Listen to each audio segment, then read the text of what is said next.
घरी इल्यावर ना दरवाजा खुल्ल्या खुल्ल्या घरभर नुसतो या अननसाचो घमघमाट आणि गावठी अननस असा यो कुडाळचो बुधवारचो बाजार असताना तेव्हा मी तो घेतलेला आहे आणि चवी इतको भारी होतो ना.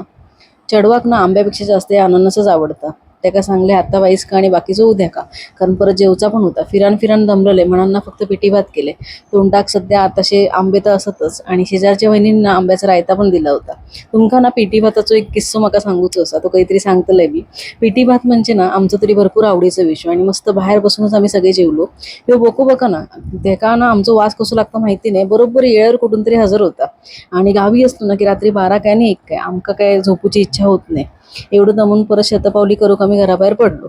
कोकणातली सकाळ जेवढी सुंदर असतं ना तेवढीच रात्र पण. चंद्र बघा ना कितकं सुंदर दिसता. आणि आमचे ब्लॉग तुमका कसे वाटतात ते मला कमेंट करून नक्की सांगा. चॅनलवरती नवीन असाल तर प्लीज चॅनल का लाईक करा, शेअर करा आणि सबस्क्राईब करा तेवढं विसरू नका. धन्यवाद. परत भेटू.